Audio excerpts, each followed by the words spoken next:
Hi everyone, it's Rex, and welcome to my first ever Spiritborn build guide. This is going to be a leveling build guide for Centipede. So one requirement for me on leveling is I assume your gear is going to be absolutely garbage. You don't have anything except for codex powers that you can go farm. So nothing where it will be drop only. So you can easily acquire all this stuff in the campaign and as you play. And this is the build that I played and tweaked the entire way through the campaign, so I'm 100% sure that this works and it's extremely fun. So probably the best thing I can do is show you some gameplay here and see how it actually works in action. This is this is just as I hit 60. You can see I'm Paragon level 3. I'm just a little baby.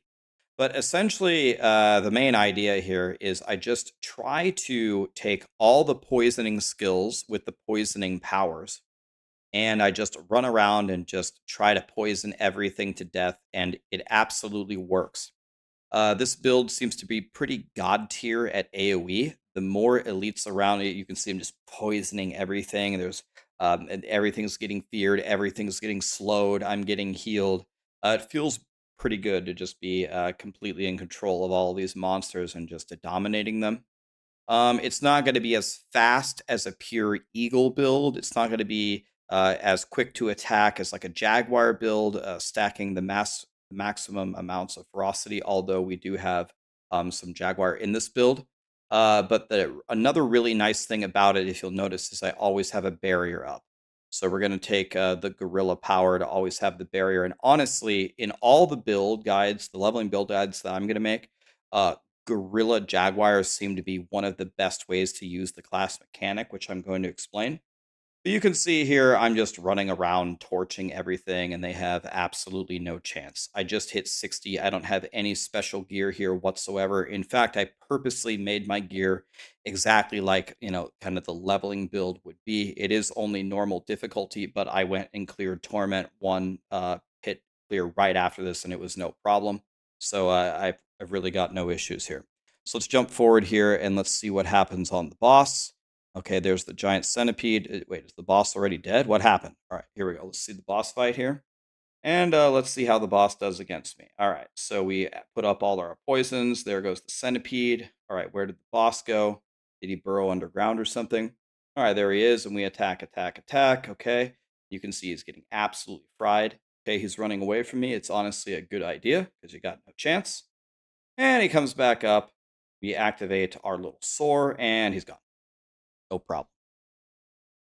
So that is the gameplay. If you want to poison everything and make the enemies bow down, I played through the entire campaign with this, and it worked just fine for me.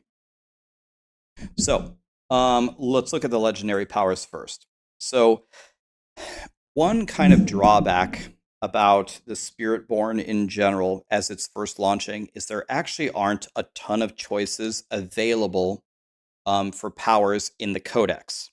So you can go to Hollowed Stones right in the beginning, and in my leveling guide, I say go get these right away, probably before you even go do the campaign. And this is going to make Stinger spawn a Pestilent Swarm, which is going to do 113% of its base damage, and the Pesty Swarm is going to last longer, and they're going to spiral outwards. So that right there is telling me that I am going to use Stinger, the main core Centipede skill, as my main point of attack. You might wonder, well, Rax, if you have it in the codex, why did you put it on your amulet? Why didn't you put it on your weapon? Because your weapon would give you more damage. That's because you're constantly replacing your weapon all the time. And when you start a new season, you start a new expansion, you're going to be very low on resources. If you put it on your amulet, it gets a 1.5x multiplier instead of a 2, and you don't have to replace it. That's why in all of my build guides, there will be no powers on the weapon, because you want to switch your weapons as you get better ones. Now, we also have this other power for Touch of Death. Down here, our other poisoning skill, which is going to, again, we're going to max as well. Going to just do poison everywhere. Kills extend the duration of your active Touch of Death swarms by 0.2 seconds. When a swarm is replaced early, it bursts for 300% of the damage that it would have done. Just massive amount of poison damage. We kill everything.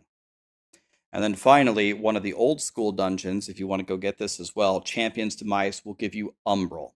And whenever you crowd control an enemy, you're going to get your resources back. If you have resources back, you can spam Stinger all the time and your other poison skills and crush everything.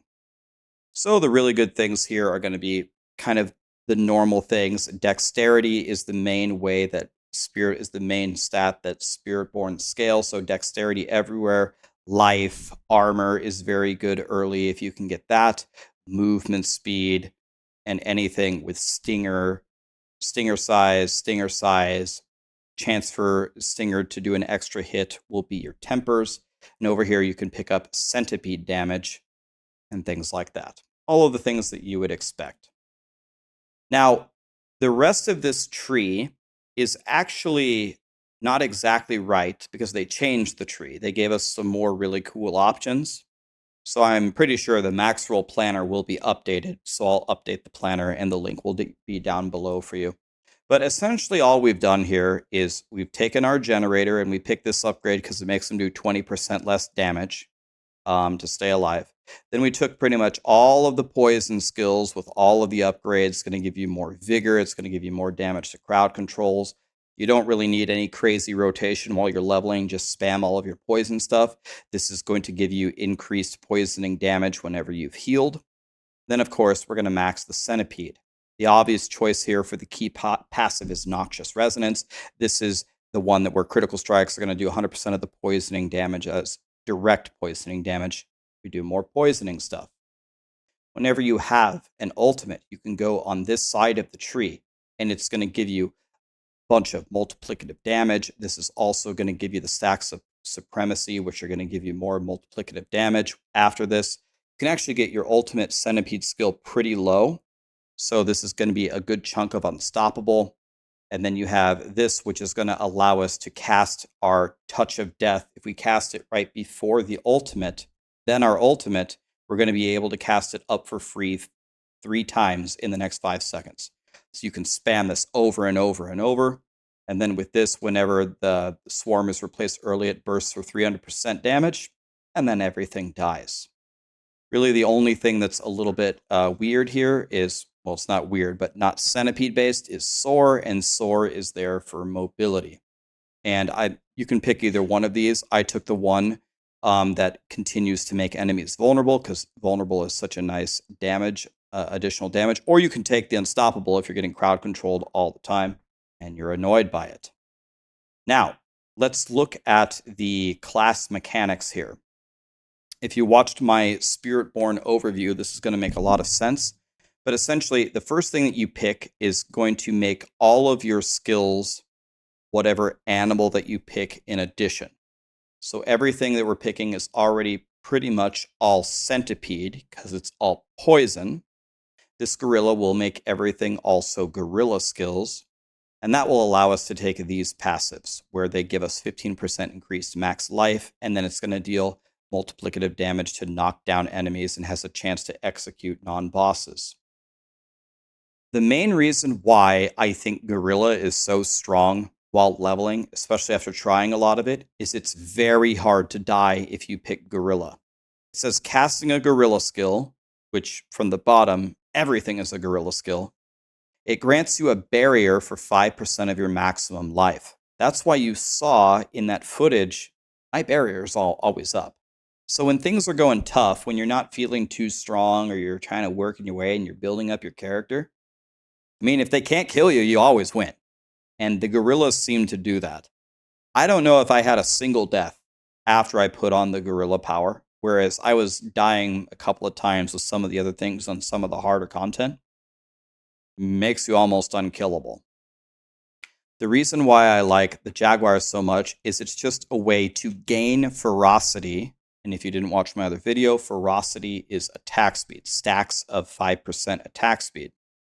You get a stack of ferocity whenever you kill an enemy, which we're AoEing all the time, or whenever you damage a boss.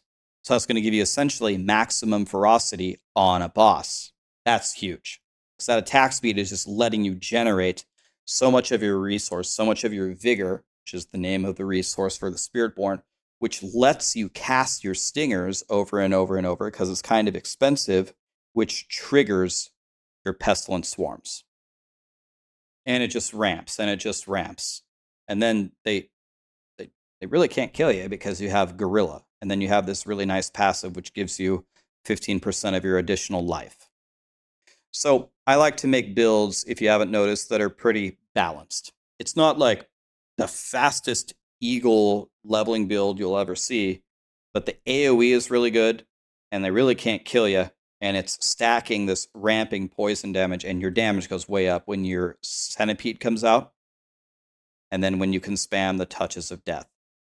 I will have to update this build a little bit per the new passive tree. The build actually got stronger, so I will do that, and the link will be down below. So if you just refresh it right before when the season starts, it'll be there. I don't have any Paragon points because this is a leveling build. It's just designed to get you through the campaign. First 3 builds that I'm going to make, this one, the Centipede one, the Eagle, and the Jaguar one, they'll just get you through the campaign. But I will have endgame builds coming out to switch to. I'm going to be theory crafting them before the launch of the game. So here's the first leveling build. Let me know if this video helped you, if you like this video. If you did, I'll make the Eagle one and the Jaguar one. I also made a Gorilla one, by the way, and I played it, and I hated it. It got the job done, but I hated it, so I just don't have it in me to post it. If it's not good, I'm trashing it. So, but the Eagle and Jaguar one also shredded.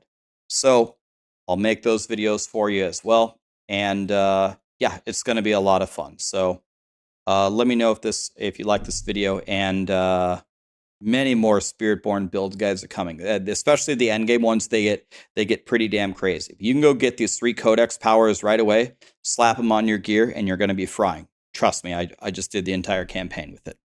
Thank you.